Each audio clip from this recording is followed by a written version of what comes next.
বাবা, বাবা অনেক বড় একটা বড় বৃক্ষ। সত্যি করে বলছি, যাদের বাবা আছে আপনারা অনেক লাকি।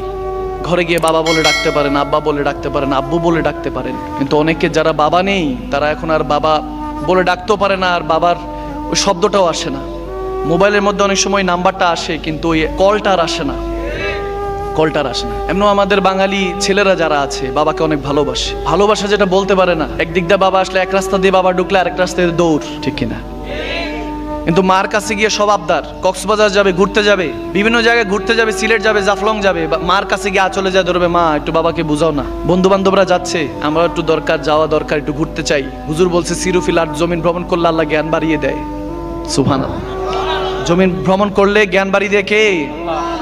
আল্লাহ জ্ঞান বাড়িয়ে দেয়। বলতেছে জ্ঞান বাড়াতে একটু ঘুরতে চাই। এরকম যুবকরা বলে, তার মার কাছে যায় আবদার করে। ছেলে সন্তান যখন মার কাছে আবদার করে, কারণ বাবার কাছে করে না, বাবা অনেকটা আল্লাহর সুন্নতে থাকে, একটু গরম রাগ, ভালোবাসে কিন্তু বুঝায় না, আওয়াজ দেয় না, ঠিক না?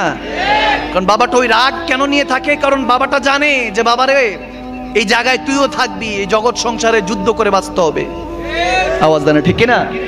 যুদ্ধটা করে পুরুষরা, মনে রাখবেন যুদ্ধটা পুরুষরাই করে।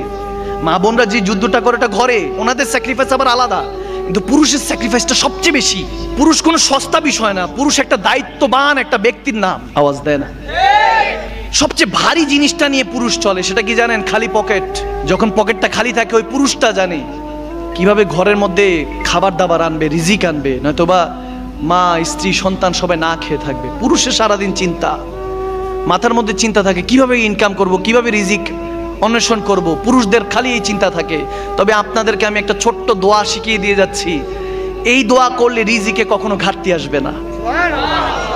কসম করে বলতেছি, আমার নবীর বুখারী শরীফে হাদিস, খোদার কসম, আপনি ট্রাই করে দেখেন, রিজিকে ঘাটতি আসবে না, কখনো আপনি অভাব দেখবেন না চোখে। সেটা হলো আপনার মা বাবা জীবিত থাকুক কিংবা ইন্তেকাল হয়ে পর্দা হোক, মুর্দা হোক, মা বাবার জন্য প্রত্যেক দিন একবার হলো দোয়া করবেন। সুবহানাল্লাহ কয় না?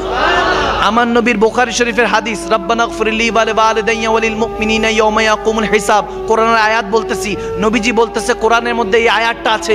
এই আয়াতটা হাতটা তুলে যদি প্রত্যেক দিন একবার করে মার জন্য দোয়া করো, বাবার জন্য দোয়া করো, যদি চলে যায়, দুনিয়া থেকে চলে যায়, তাদের জান্নাতের জন্য দোয়া করো, আর যদি দুনিয়াতে থাকে হায়াতের জন্য, আমলের জন্য, রিজিকের জন্য দোয়া করো। অর্থাৎ তোমার মা বাবা ইন্তেকাল, জীবিত থাকুক কিংবা মুর্দা, একবার যদি ডেইলি দোয়া করতে পারো, তোমার কখনো রিজিকে ঘাটতি আসবে। সুবহানাল্লাহ বলবেন না?